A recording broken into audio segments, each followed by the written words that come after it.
हाँ जी दोस्तों, वेलकम। स्वागत है ਤੁਹਾਡਾ ਸਟੱਡੀਸ਼ਿਪ YouTube ਚੈਨਲ ਤੇ। ਅੱਜ ਦੀ ਇਸ ਵੀਡੀਓ ਦੇ ਰਾਹੀਂ ਵੱਖ-ਵੱਖ ਅਸਾਮੀਆਂ ਤੇ ਭਰਤੀ ਕੀਤੀ ਜਾ ਰਹੀ ਹੈ ਉਹਦੇ ਬਾਰੇ ਜਾਣਕਾਰੀ ਤੁਹਾਡੇ ਨਾਲ ਸਾਂਝੀ ਕਰਾਂਗੇ। Punjab heritage and tourism promotion board ਦੇ ਵੱਲੋਂ ਅਰਜ਼ੀਆਂ ਮੰਗੀਆਂ ਗਈਆਂ ਨੇ ਵੱਖ ਵੱਖਰੀਆਂ ਅਸਾਮੀਆਂ ਦੀ ਭਰਤੀ ਦੇ ਲਈ। ਇਹਦੀ ਪੂਰੀ ਡਿਟੇਲ ਪੂਰੇ ਵੇਰਵੇ ਤੁਹਾਡੇ ਨਾਲ ਇਸ ਵੀਡੀਓ ਦੇ ਵਿੱਚ ਸਾਂਝੇ ਕਰਾਂਗੇ। ਤੁਹਾਨੂੰ ਇਹ ਵੀਡੀਓ ਪੂਰੀ ਕਿਉਂ ਦੇਖਣੀ ਚਾਹੀਦੀ ਹੈ, ਇਸ ਟੌਪਿਕ ਦੇ ਬਾਰੇ ਤੁਹਾਨੂੰ ਮੁੱਢਲੀ ਜਾਣਕਾਰੀ ਮਿਲੇਗੀ ਇਸ ਵੀਡੀਓ ਨੂੰ ਦੇਖਣ ਤੋਂ ਬਾਅਦ। ਇਸ ਟੌਪਿਕ ਦੇ ਬਾਰੇ महत्वपूर्ण नोट जो हैं इंपॉर्टेंट पॉइंट ने वो तुसी नोट करने ने, ਉਹਦੀ ਜਾਣਕਾਰੀ ਤੁਹਾਨੂੰ ਮਿਲੇਗੀ। ਅਪਲਾਈ ਕਰਨ ਲਈ ऑनलाइन ਅਪਲਾਈ ਕਰਨ ਲਈ ਪੋਸਟਾਂ ਦਾ ਲਿੰਕ ਜਿਹੜਾ ਹੈ ਉਹ ਤੁਹਾਨੂੰ ਦੱਸਾਂਗੇ। ਆਖਰੀ ਮਿਤੀ ਇਹਨਾਂ ਪੋਸਟਾਂ ਨੂੰ ਅਪਲਾਈ ਕਰਨ ਦੀ ਕਿਹੜੀ ਹੈ ਉਹ ਤੁਹਾਨੂੰ ਦੱਸਾਂਗੇ। ਇਸ ਤੋਂ ਬਾਅਦ ਬੋਰਡ ਵੀਡੀਓ ਦੇ ਅਖੀਰ ਦੇ ਵਿੱਚ ਤੁਹਾਨੂੰ ਦੱਸਾਂਗੇ ਅਸਾਮੀਆਂ ਦੇ ਵੇਰਵੇ, ਹਰ ਅਸਾਮੀ ਦੇ ਪੂਰੇ ਵੇਰਵੇ, ਕੀ ਕੁਆਲੀਫਿਕੇਸ਼ਨ ਚਾਹੀਦੀ ਹੈ ਔਰ ਕਿੰਨਾ ਤਜਰਬਾ ਚਾਹੀਦਾ, ਕਿੰਨੀਆਂ ਪੋਸਟਾਂ ਨੇ, ਕਿੰਨੀਆਂ ਕਿਹੜੀ ਕੈਟੇਗਰੀ ਲਈ ਪੋਸਟਾਂ ਨੇ, ਸਾਰੀ ਡਿਟੇਲ ਤੁਹਾਨੂੰ ਇਸ ਵੀਡੀਓ ਦੇ ਵਿੱਚੋਂ ਮਿਲੇਗੀ।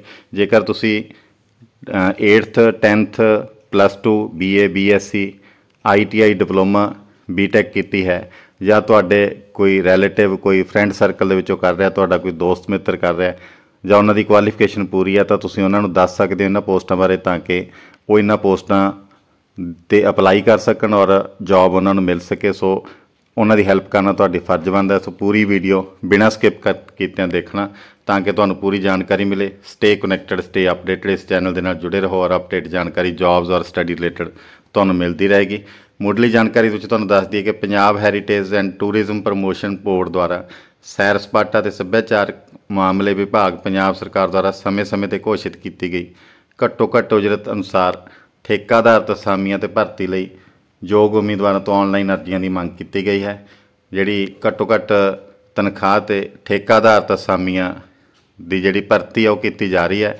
ਇਹ Punjab heritage and tourism promotion board ਦੁਆਰਾ ਅਰਜ਼ੀਆਂ ਦੀ ਮੰਗ ਕੀਤੀ ਗਈ ਹੈ ਔਰ ਇਹ ਜਿਹੜੀ ਤਾਇਨਾਤੀ ਕੀਤੀ ਜਾਣੀ ਹੈ ਇਹਨਾਂ ਅਸਾਮੀਆਂ ਤੇ ਜਿਹੜੇ ਸਿਲੈਕਟ ਹੋਣਗੇ ਬੰਦੇ, ਉਹਨਾਂ ਦੀ ਸ਼੍ਰੀ ਚਮਕੌਰ ਸਾਹਿਬ ਜ਼ਿਲ੍ਹਾ ਰੋਪੜ ਪੰਜਾਬ ਵਿਖੇ ਦਾਸਤਾਨ-ਏ-ਸ਼ਹਾਦਤ ਅਜਾਇਬ ਘਰ ਵਿਖੇ ਇਹ ਤਾਇਨਾਤ ਕੀਤਾ ਜਾਏਗਾ ਸਟਾਫ। ਇਹਨਾਂ ਦੀ ਤਾਇਨਾਤੀ ਹੈ ਜਿਹੜੀ ਸਟਾਫ ਦੀ ਚਮਕੌਰ ਸਾਹਿਬ ਵਿਖੇ ਹੋਗੀ, ਦਾਸਤਾਨ-ਏ-ਸ਼ਹਾਦਤ ਅਜਾਇਬ ਘਰ ਵਿਖੇ। ਸੋ ਇਸ ਤੋਂ ਬਾਅਦ ਤੁਹਾਨੂੰ ਦੱਸ ਦਈਏ ਜ਼ਰੂਰੀ ਨੋਟ, ਬਹੁਤ ਇੰਪੋਰਟੈਂਟ ਜਿਹੜੇ ਨੋਟ ਨੇ ਪੋਸਟਾਂ ਦੀ ਡਿਟੇਲ ਤੋਂ ਪਹਿਲਾਂ ਜਾਂ ਅਪਲਾਈ ਕਰਨ ਤੋਂ ਪਹਿਲਾਂ ਤੁਹਾਨੂੰ ਇਹ ਗੱਲਾਂ ਜਿਹੜੀਆਂ ਤੁਹਾਨੂੰ ਮਾਈਂਡ ਦੇ ਵਿੱਚ ਹੋਣੀਆਂ ਚਾਹੀਦੀਆਂ। ਸਭ ਤੋਂ ਪਹਿਲੀ ਗੱਲ ਹੈ, ਸਾਰੀਆਂ ਅਰਜ਼ੀਆਂ ਜਿਹੜੀਆਂ ਸਿਰਫ ऑनलाइन ਜਮ੍ਹਾਂ ਕੀਤੀਆਂ ਜਾਣਗੀਆਂ। ਹੋਰ ਕਿਸੇ ਵੀ ਤਰੀਕੇ ਅਰਜ਼ੀ ਜਮ੍ਹਾਂ ਕਰਵਾਉਣ ਦਾ ਜਿਹੜਾ ਢੰਗ ਆ ਉਹ ਪ੍ਰਵਾਨਿਤ ਨਹੀਂ ਕੀਤਾ ਜਾਏਗਾ। ਸਿਰਫ ऑनलाइन ਅਰਜ਼ੀਆਂ ਇਹਨਾਂ ਪੋਸਟਾਂ ਵਾਸਤੇ ਅਪਲਾਈ ਕੀਤੀਆਂ ਜਾ ਸਕਣਗੀਆਂ। ਸੋ ਇਹ ਤੁਸੀਂ ਨੋਟ ਕਰ ਲੈਣਾ। ਇਸ ਤੋਂ ਬਾਅਦ ऑनलाइन ਬਿਨੈ ਪੱਤਰ ਜਦੋਂ ਤੁਸੀਂ ਭਰ ਲਿਆ, ਉਸ ਤੋਂ ਬਾਅਦ ਬਿਨੈਕਾਰ ਨੇ ਭਰੀ ਹੋਈ ਅਰਜ਼ੀ ਨੂੰ ਡਾਊਨਲੋਡ ਕਰਨਾ। ऑनलाइन ਫਾਰਮ ਭਰਨ ਤੋਂ ਬਾਅਦ ਡਾਊਨਲੋਡ ਕਰ ਲੈਣਾ, ਫੋਟੋ ਲਗਾ ਦੇਣੀ ਹੈ ਫਾਰਮ ਦੇ ਉੱਪਰ ਔਰ ਇਹਦੇ ਉੱਪਰ ਦਸਤਖਤ ਕਰਨੇ ਆ ਔਰ ਫਿਰ ऑनलाइन ਅਰਜ਼ੀ ਜਿਹੜੀ ਦੁਬਾਰਾ ਅਪਲੋਡ ਕਰਨੀ ਹੈ। ਤੁਸੀਂ ਸਕੈਨ ਕੀਤੀ ਜਾਣੀ ਹੈ ਐਪਲੀਕੇਸ਼ਨ ਤੁਹਾਡੀ ਔਰ PDF ਫਾਰਮੈਟ ਦੇ ਵਿੱਚ ਸਾਰੇ ਜਿਹੜੇ ਲੋੜੀਂਦੇ ਦਸਤਾਵੇਜ਼ ਨੇ ਨਾਲ ਸਪੋਰਟਿੰਗ ਡਾਕੂਮੈਂਟ ਹੈ ਉਹ ਤੁਸੀਂ ਲਗਾ ਕੇ ਪੂਰਾ ਸਕੈਨ ਕਰਕੇ ਸੈੱਟ ਫਿਰ ਦੁਬਾਰਾ ਅਪਲੋਡ ਕਰਨਾ ਹੈ। ਕਿਸੇ ਵੀ ਸਪਸ਼ਟੀਕਰਨ ਲਈ ਤੁਸੀਂ ਇਸ ਈਮੇਲ ID ਤੇ ਈਮੇਲ ਕਰ ਸਕਦੇ ਹੋ, recruitment.dtca@gmail.com। ਇਹ ਈਮੇਲ ID ਦਿੱਤਾ ਗਿਆ। ਜੇ ਕੋਈ ਤੁਹਾਨੂੰ ਕੋਈ ਡਾਊਟ ਹੈ ਜਾਂ ਤੁਸੀਂ ਕੁਝ ਪੁਆਇੰਟ ਕੋਈ ਕਲੀਅਰ ਕਰਨਾ ਚਾਹੁੰਦੇ ਹੋ ਤਾਂ ਇਸ ਈਮੇਲ ID ਦੇ ਰਾਹੀਂ ਤੁਸੀਂ ਸੰਪਰਕ ਸਾਧ ਸਕਦੇ ਹੋ। ਔਰ ਅਗਲਾ ਜਿਹੜਾ ਨੋਟ ਹੈ ਤੁਹਾਡੇ ਲਈ, ਬਿਨੈਕਾਰ ਦੁਆਰਾ ਬਿਨੈ ਪੱਤਰ ਜਮ੍ਹਾਂ ਕਰਵਾਉਣ ਤੋਂ ਬਾਅਦ ਕਿਸੇ ਵੀ ਚੀਜ਼ ਵਿੱਚ ਕੋਈ ਤਬਦੀਲੀ ਨਹੀਂ ਕੀਤੀ ਜਾਵੇਗੀ। ਜਦੋਂ ਇੱਕ ਵਾਰ ਤੁਹਾਡਾ ਅਰਜ਼ੀ ਫਾਰਮ ਹੈ ਜਿਹੜਾ ऑनलाइन ਸਬਮਿਟ ਹੋ ਗਿਆ, ਜਮ੍ਹਾਂ ਹੋ ਗਿਆ, ਉਸ ਤੋਂ ਬਾਅਦ ਕਿਸੇ ਵੀ ਪਾਰਟੀਕੂਲਰਸ ਦੇ ਵਿੱਚ, ਕਿਸੇ ਵੀ ਵੇਰਵੇ ਦੇ ਵਿੱਚ ਤੁਹਾਡੇ ਦੇ ਵਿੱਚ ਕੋਈ ਤਬਦੀਲੀ ਨਹੀਂ ਕੀਤੀ ਜਾਵੇਗੀ। ਇਸ ਲਈ ਉਮੀਦਵਾਰਾਂ ਨੂੰ ਸਲਾਹ ਦਿੱਤੀ ਜਾਂਦੀ ਹੈ ਕਿ ਉਹ ਬਿਨੈ ਪੱਤਰ ਜਮ੍ਹਾਂ ਕਰਵਾਉਣ ਲਈ ਨੱਥੀ ਫਾਰਮੈਟ ਅਨੁਸਾਰ ਧਿਆਨ ਨਾਲ ਬਿਨੈ ਪੱਤਰ ਵਿੱਚ ਆਪਣੇ ਵੇਰਵੇ ਜਮ੍ਹਾਂ ਕਰਾਉਣ। ਪਹਿਲਾਂ ਹੀ ਤੁਸੀਂ ਧਿਆਨ ਨਾਲ ਫਾਰਮ ਭਰਨਾ ਹੈ ऑनलाइन ਔਰ ਫਿਰ ਤੁਸੀਂ ਸਬਮਿਟ ਕਰਨਾ ਹੈ ਸਕੈਨ ਕਰਕੇ। ਸੋ ਇਸ ਤੋਂ ਬਾਅਦ ਕੋਈ ਕਿਸੇ ਤਰ੍ਹਾਂ ਦੀ ਚੇਂਜ ਹੈ ਜਿਹੜੀ ਉਹ ਤੁਹਾਨੂੰ ਪਰਮਿਸ਼ਨ ਨਹੀਂ ਦਿੱਤੀ ਜਾਏਗੀ। ਅਪਲਾਈ ਕਰਨ ਲਈ ਲਿੰਕ ਜਿਹੜਾ ਹੈ ਉਹ ਇੱਥੇ ਦਿੱਤਾ ਗਿਆ, punjabtourism.punjab.gov.in। ਇਹ ਲਿੰਕ ਤੁਹਾਨੂੰ ਤੁਹਾਡੀ ਸਹੂਲਤ ਦੇ ਲਈ ਡਿਸਕ੍ਰਿਪਸ਼ਨ ਬਾਕਸ ਦੇ ਵਿੱਚ ਵੀ ਦਿੱਤਾ ਜਾ ਰਿਹਾ। ਉੱਥੋਂ ਤੁਸੀਂ ਕਲਿੱਕ ਕਰਕੇ ਡਾਇਰੈਕਟ ਤੁਸੀਂ ਇਸ ਲਿੰਕ 'ਤੇ ਪਹੁੰਚ ਸਕਦੇ ਹੋ। ਇਹ ਪੇਜ ਓਪਨ ਹੋ ਜਾਏਗਾ ਡਿਪਾਰਟਮੈਂਟ ਦਾ। ਇੱਥੇ ਤੁਸੀਂ ਪੋਸਟਾਂ ਅਪਲਾਈ ਕਰਨ ਲਈ ਇਸ ਤਰ੍ਹਾਂ ਦੀ ਤੁਹਾਨੂੰ ਇਹ ਪਿਕਚਰ ਨਜ਼ਰ ਆਏਗੀ, ਪੇਜ ਨਜ਼ਰ ਆਏਗਾ, ਜਿਸ 'ਤੇ ਤੁਸੀਂ ਇੱਥੇ ਮਾਰਕ ਕੀਤਾ ਹੋਇਆ ਪੜ੍ਹੋਗੇ ਰਿਕਰੂਟਮੈਂਟ ਦਾਸਤਾਨ-ਏ-ਸ਼ਹਾਦਤ ਚਮਕੌਰ ਸਾਹਿਬ। ਇੱਥੇ ਕਲਿੱਕ ਕਰਨਾ ਹੈ। ਚਮਕੌਰ ਸਾਹਿਬ ਲਈ ਅਰਜ਼ੀ ਲਈ ਮਾਰਕ ਕੀਤੇ ਬਟਨ 'ਤੇ ਕਲਿੱਕ ਕਰਨਾ ਅਤੇ ਇਸ ਵਿੱਚ ਦਿੱਤੀਆਂ ਹਦਾਇਤਾਂ ਜਿਹੜੀਆਂ ਉਹਨਾਂ ਨੂੰ ਪੜ੍ਹ ਲੈਣਾ। ਉਸ ਤੋਂ ਬਾਅਦ ਆਪਣੀ ਰਜਿਸਟ੍ਰੇਸ਼ਨ ਵਗੈਰਾ ਤੁਸੀਂ ਕਰਨੀ ਹੈ। ਸੋ ਇੱਥੇ ਸੱਜੇ ਹੱਥ ਕਾਰਨਰ 'ਤੇ ਬਿਲਕੁਲ ਉੱਪਰ ਟੌਪ 'ਤੇ ਜਦੋਂ ਪੇਜ ਓਪਨ ਕਰੋਗੇ ਲਿੰਕ ਕਲਿੱਕ ਕਰਕੇ, ਇੱਥੇ ਲਿਖਿਆ ਹੈ ਰਿਕਰੂਟਮੈਂਟ ਫॉर ਦਾਸਤਾਨ-ਏ-ਸ਼ਹਾਦਤ ਚਮਕੌਰ ਸਾਹਿਬ। ਇਸ ਲਿੰਕ 'ਤੇ ਕਲਿੱਕ ਕਰਨਾ, ਨਾਲ ਨਿਊ ਲਿਖਿਆ ਆ ਰਿਹਾ ਹੈ। सो ये तुहाडा पेज है, ये लिंक है, तुसीं ऑनलाइन अप्लाई करना। आखिरी मिति तुहानूं दस दईए कि यह 1/4/2023 तो जो ओपन हो गया फार्म, सवेरे 10 बजे तो उपलब्ध है और यदी आखिरी मिति 30/4/2023 ऐतवार दोपहर 3 बजे तक होगी। सो ये नोट कर लेना टाइम, दोपहर 3 बजे तक तुसीं कंप्लीट एप्लीकेशन फॉर्म अपना सबमिट कर सकते हो 30/4/2023 तक दिन ऐतवार को। सो 3 बजे तो बाद फॉर्म किसी भी तरह का तुहाडा सबमिट नहीं हो सकेगा। सो आखिरी मिति 30/4 है, पर टाइम जिहड़ा है 30/4 नूं 3 बजे का अक्सर यह टाइम है जिहड़ा शाम 5 बजे तक का या रात 12 बजे तक का हुंदा है, पर यह आखिरी मिति का जिहड़ा 30/4/2023 का 3 बजे तक दोपहर का टाइम है, तुसीं पॉइंट नोट कर लेना। 3 बजे तक तुसीं एप्लीकेशन अपनी सबमिट करवा सकते हो। सो अगली तुहानूं दसदी है असामियां दे वेरवे। पहली जिहड़ी असामी है वो है फैसिलिटी मैनेजर। फैसिलिटी मैनेजर की पोस्ट है, इहदे लई जिहड़ी क्वालिफिकेशन चाहिदी है graduation in any stream with 5 year experience in facility management. तुहाडे कोल किसी भी स्ट्रीम की किसी भी ब्रांच की ग्रैजुएशन है, साइंस आर्ट्स या B.Com वगैरह, तुसीं ग्रैजुएशन की होवे और तुहाडे कोल 5 साल का जिहड़ा तजर्बा होवे फैसिलिटी मैनेजमेंट दे विच तुसीं अप्लाई कर सकते हो। एक पोस्ट है, किसी भी तरह की कोई इसकी रिजर्वेशन नहीं है, ओपन पोस्ट है। अगली दूसरी पोस्ट है टैक्नीकल सपोर्ट दियाँ 5 पोस्टां ने, 5 कैटेगरियां ने टैक्नीकल सपोर्ट दे विच। पहली कैटेगरी ए दे विच है जूनीयर इंजीनियर, JE रखने ने।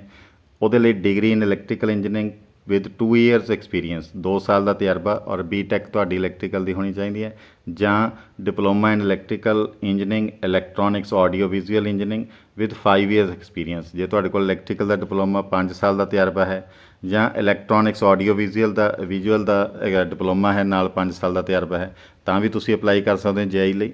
जां तुहाडे कोल डिग्री है, 2 साल का तजर्बा है, फिर भी तुसीं JE इलैक्ट्रीकल लई अप्लाई कर सकते हो। एक पोस्ट है, किसी तरह की कोई रिजर्वेशन नहीं है, ओपन कैटेगरी दे विच है। B पोस्ट जिहड़ी है टैक्नीकल सपोर्ट के लिए इलैक्ट्रीशियन रखे जाने ने। ITI की होवे रैलीवेंट ब्रांच दे विच, 2 साल का तुहाडा तजर्बा होवे। एक पोस्ट है, किसी तरह की कोई रिजर्वेशन नहीं, ओपन इसका जिहड़ा है सिलैक्शन की जानी है। इसका स्क्रीनशॉट लै सकते हो, चलदी वीडियो दे विच तुसीं जूम आउट जूम इन कर सकते हो। इस तो बाद टैक्नीकल सपोर्ट दे विच C जिहड़ी कैटेगरी है, C भाग है, वो है जी HVAC टैक्नीशियन। HVAC टैक्नीशियन दे लई भी क्वालिफिकेशन है जिहड़ी ITI in relevant trade with 2 year experience in relevant field, संबंधित खेतर दे विच 2 साल का तजर्बा होवे ते संबंधित खेतर की संबंधित ब्रांच की तुसीं ITI कीते होवे। HVAC टैक्नीशियन दे लई एक पोस्ट है, किसी तरह की कोई रिजर्वेशन नहीं है, नो रिजर्वेशन। D पार्ट है टैक्नीकल सपोर्ट दे विच प्लंबर/सीवरमैन, इहदे लई भी संबंधित ब्रांच दे विच ट्रेड दे विच तुहाडी ITI कीती होवे और एक पोस्ट है, किसी तरह की कोई रिजर्वेशन नहीं, नो रिजर्वेशन। ये है टैक्नीकल सपोर्ट दी D पोस्ट। अगली है E सीरियल नंबर ते ऑडियो वीडियो/IT टैक्नीशियन। ये लई ITI चाहिए है, संबंधित ब्रांच के 2 साल का तजर्बा होवे और संबंधित खेतर का एक पोस्ट है, किसी तरह की कोई रिजर्वेशन नहीं है। F कैटेगरी के टैक्नीकल सपोर्ट के असिस्टेंट हेल्पर चाहिए। ये ITI की होवे 10th pass with 2 years experience, ITI और 10th पास। ITI की होवे जां 10वीं क्लास पास होवे कैंडीडेट 2 साल के तजर्बे दे नाल। तां इहदे लईआं 4 पोस्टां ने कुल। इहदी रिजर्वेशन जिहड़ी है, एक SC फीमेल लई रिजर्व है पोस्ट, एक जनरल फीमेल लई है, 2 पोस्टां जनरल मेल लई हन, एक जनरल फीमेल लई, एक SC फीमेल लई, 2 जनरल पोस्टां मेल कैटेगरी दे लई रिजर्व ने असिस्टेंट हैल्पर दियां। ITI की होवे जां 10वीं तो बाद 2 साल का तजर्बा होवे तुहाडे कोल। अगली जिहड़ी पोस्ट है वो है हाउसकीपिंग वर्क्स। हाउसकीपिंग वर्क्स दे विच सुपरवाइजर रखे जाने ने, graduate with 3 years experience in housekeeping. तुहाडे कोल ग्रैजुएशन होवे और 3 साल का हाउसकीपिंग दे विच काम करन दा तजर्बा होवे। एक पोस्ट है, किसी तरह की कोई रिजर्वेशन नहीं, ओपन इसकी सिलैक्शन की जानी है। यह है हाउसकीपिंग दे विच सुपरवाइजर की पोस्ट। उस तो बाद है house boy girls. House boy girls रखे जाने ने फॉर 11 गैलरियां के लिए 8वीं पास होवे विद पंजाबी नॉलेज, पंजाबी की नॉलेज होनी चाहिए, 8वीं क्लास पास होवे कैंडीडेट। 5 पोस्टां ने कुल इस दियां। एक पोस्ट SC फीमेल लई है, औरत वर्ग लई SC कैटेगरी के लिए, एक जनरल फीमेल कैटेगरी लई, 2 जनरल मेल कैटेगरी लई, एक SC मेल कैटेगरी लई रिजर्व पोस्ट है, राखवी पोस्ट है। सो ये है हाउसकीपिंग दे विच सुपरवाइजर और हाउस बॉय एंड गर्ल्स दियां पोस्टां। अगली जिहड़ी कैटेगरी है हाउसकीपिंग दे विच वो है कोर्टयार्ड कॉरीडोर। ਇਹਦੇ ਲਈ ਹਾਊਸ ਬॉय ਔਰ ਗਰਲਸ ਚਾਹੀਦੇ ਆ। 8th ਪਾਸ ਹੋਵੇ, ਪੰਜਾਬੀ ਨੌਲੇਜ ਉਹਨਾਂ ਨੂੰ ਹੋਵੇ। ਕੈਂਡੀਡੇਟਸ ਨੂੰ 2 ਪੋਸਟਾਂ ਨੇ, ਇੱਕ SC ਫੀਮੇਲ, ਇੱਕ ਜਨਰਲ ਫੀਮੇਲ ਦੀ ਪੋਸਟ ਹੈ। ਅਗਲੀ ਜਿਹੜੀ ਪੋਸਟ ਹੈ D, external area, parking, toilets, ਖੰਡਾ, sculpture area, main gate, B ਵਾਲ। ਇਹਦੇ ਲਈ ਵੀ ਹਾਊਸ ਬॉय ਜਿਹੜੇ ਜਾਂ ਗਰਲਸ ਰੱਖਣੀਆਂ ਨੇ 8th ਪਾਸ ਹੋਣ, ਪੰਜਾਬੀ ਨੌਲੇਜ ਹੋਵੇ। 5 ਪੋਸਟਾਂ ਨੇ ਕੁੱਲ, ਇੱਕ SC ਫੀਮੇਲ, ਇੱਕ ਜਨਰਲ ਫੀਮੇਲ, 2 ਜਨਰਲ ਮੇਲ और एक SC मेल कैटेगरी रिजर्व पोस्टां ने। अगली जिहड़ी पोस्ट है 4th नंबर ते, चौथी कैटेगरी, चौथे किस्म की हॉर्टिकल्चर या लैंडस्केपिंग एरिया दे विच है। सब तो पहला है हॉर्टिकल्चर सुपरवाइजर रखे जाने ने। BSc इन हॉर्टिकल्चर ब्रांच दे विच BSc कीती होवे और ਜਾਂ ਫਿਰ ਉਹਨਾਂ ਕੋਲ कैंडिडेट्स ਕੋਲ +2 with diploma in horticulture with 2 years experience. Diploma है +2 की है तो नाल डिप्लोमा किया हो हॉर्टिकल्चर का, 2 साल का एक्सपीरियंस होना चाहिए। एक पोस्ट है, किसी तरह की कोई रिजर्वेशन नहीं है, ओपन कैटेगरी है इसकी, बिना रिजर्वेशन तो है। सो ये है पोस्ट हॉर्टिकल्चर सुपरवाइजर की। अगला है गार्डनर्स माली। गार्डनर्स माली रखे जाने ने, 2 साल का एक्सपीरियंस हो हॉर्टिकल्चर वर्कस के विच, हॉर्टिकल्चर के कामों का 2 साल का तजर्बा चाहिए। 10 पोस्टां ने कुल माली या गार्डनर्स कह दें। ਇਹਦੇ ਲਈ ਇੱਕ ਪੋਸਟ ਜਿਹੜੀ ਹੈ SC ਫੀਮੇਲ ਰਿਜ਼ਰਵ ਹੈ, ਇੱਕ ਜਨਰਲ ਫੀਮੇਲ ਰਿਜ਼ਰਵ ਹੈ, 3 ਜਨਰਲ ਮੇਲ ਕੈਟੇਗਰੀ ਦੇ ਲਈ ਰਿਜ਼ਰਵ ਨੇ, 2 ਪੋਸਟਾਂ SC ਮੇਲ, ਇੱਕ ਐਕਸ ਸਰਵਿਸਮੈਨ ਫੀਮੇਲ, ਇੱਕ OBC ਫੀਮੇਲ ਔਰ ਇੱਕ general EWS economically weaker section ਦੇ ਲਈ ਰਿਜ਼ਰਵ ਹੈ ਪੋਸਟ। ਇਸ ਤੋਂ ਅਗਲੀ ਗੱਲ ਕਰੀਏ ਆਪਾਂ visitor services staff. Visitor services staff ਜਿਹੜਾ ਹੈ ਇਹਦੇ ਵਿੱਚ ਜਿਹੜੀ ਕੁਆਲੀਫਿਕੇਸ਼ਨ ਚਾਹੀਦੀ ਹੈ ਗ੍ਰੈਜੂਏਟ ਇਨ ਐਨੀ ਸਟਰੀਮ, ਕਿਸੇ ਵੀ ਬ੍ਰਾਂਚ ਦੇ ਵਿੱਚ ਸਾਇੰਸ, ਆਰਟਸ ਜਾਂ ਕਮਰਸ ਦੇ ਵਿੱਚ ਕਿਸੇ ਵੀ ਸਬਜੈਕਟ ਦੇ ਵਿੱਚ ਗ੍ਰੈਜੂਏਸ਼ਨ ਕੀਤੀ ਹੋਵੇ, BA ਕੀਤੀ ਹੋਵੇ, ਬੈਚਲਰ ਡਿਗਰੀ ਕੀਤੀ ਹੋਵੇ ਔਰ ਨੌਲੇਜ ਹੋਣੀ ਚਾਹੀਦੀ ਹੈ ਪੰਜਾਬੀ ਔਰ ਇੰਗਲਿਸ਼ ਦੀ। ਇਹਦੀਆਂ ਕੁੱਲ 13 ਪੋਸਟਾਂ ਨੇ ਵਿਜ਼ਟਰ ਸਰਵਿਸਿਜ਼ ਸਟਾਫ ਦੀਆਂ। 13 ਪੋਸਟਾਂ ਦੀ ਰਿਜ਼ਰਵੇਸ਼ਨ ਤੁਹਾਨੂੰ ਦੱਸਦੀ ਹੈ। ਇੱਕ ਪੋਸਟ SC ਫੀਮੇਲ ਔਰਤ ਵਰਗ ਲਈ ਰਾਖਵੀਆਂ, ਇੱਕ ਜਨਰਲ ਫੀਮੇਲ, 3 ਜਨਰਲ ਮੇਲ ਕੈਟੇਗਰੀ ਲਈ, 2 ਪੋਸਟਾਂ SC ਮੇਲ, ਇੱਕ ਐਕਸ ਸਰਵਿਸਮੈਨ ਫੀਮੇਲ, ਇੱਕ OBC ਫੀਮੇਲ, ਇੱਕ general EWS economically weaker section, ਇੱਕ ਹੈਂਡੀਕੈਪ F ਆਰਥੋ ਕੈਟੇਗਰੀ ਦੇ ਵਿੱਚ, ਇੱਕ ਜਨਰਲ ਫੀਮੇਲ, ਇੱਕ ਪੋਸਟ SC ਫੀਮੇਲ ਦੇ ਲਈ ਰਾਖਵੀਂ ਹੈ। ਇਹ ਹੈ ਵਿਜ਼ਟਰ ਸਰਵਿਸਿਜ਼ ਸਟਾਫ, ਗ੍ਰੈਜੂਏਸ਼ਨ ਹੋਵੇ ਤੁਹਾਡੇ ਕੋਲ। ਉਸ ਤੋਂ ਬਾਅਦ 6th ਕੈਟੇਗਰੀ ਜਿਹੜੀ ਹੈ 6ਵੀਂ ਸਿਕਿਉਰਿਟੀ ਇੰਚਾਰਜ। ਸਿਕਿਉਰਿਟੀ ਇੰਚਾਰਜ ਰੱਖੇ ਜਾਣੇ ਨੇ।